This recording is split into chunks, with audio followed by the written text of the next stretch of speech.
అదే RTV app వార్తల్ని క్షణాల్లో చదివే అవకాశం ఉంటుంది. ఒక న్యూస్ పేపర్, ఒక టెలివిజన్ ఛానల్ మీ చేతుల్లో ఎప్పుడూ ఉంటాయి. మా పిఎస్సి చైర్మన్ నాదెండ్ల మనోహర్ గారు ప్రెస్ మీట్ పెట్టి ఈ 4 సంవత్సరాలు 9 నెలల కాలంలో ఎక్కడైనా సరే జగన్మోహన్ రెడ్డి గారు ఒక్క విలేకరుల సమావేశమైనా పెట్టారా?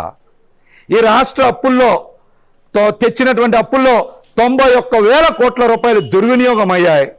ఇది కాగ్ నివేదిక అధికారికంగా చెప్తా ఉన్నాం. దీని మీద మాట్లాడే దమ్ముందా అని సవాల్ ఇచ్చారు, బహిరంగ సవాల్ ఇచ్చారు. మరి ఈ కార్యక్రమానికి ముఖ్య అతిథి కూడా చూశారు మీరు. జగన్మోహన్ రెడ్డి గారి ఫోటోను కూడా పెట్టాం. ఎలాగ విలేకరుల సమావేశానికి ఆయన రాడు కదా.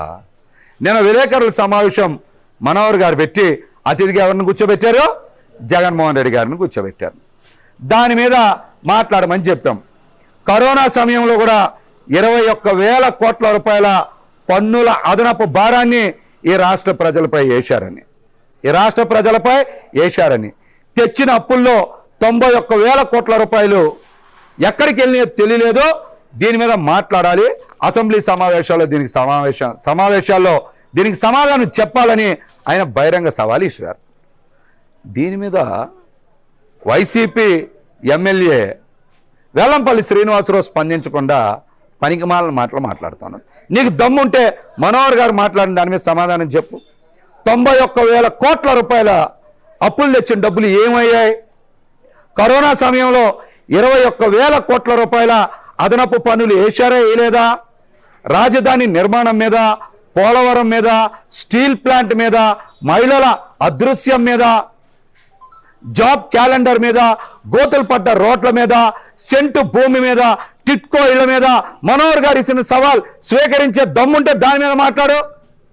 బహిరంగ చర్చకి సిద్ధమా కాదా?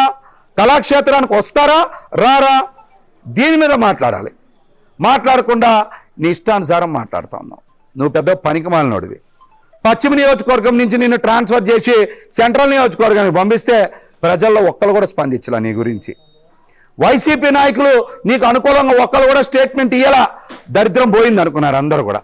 వెల్లంపల్లి శ్రీనివాసరావు నియోజకవర్గం మారితే ఈ నియోజకవర్గ దరిద్రం పోయిందని ప్రజలందరూ కూడా ఆనందపడ్డారు.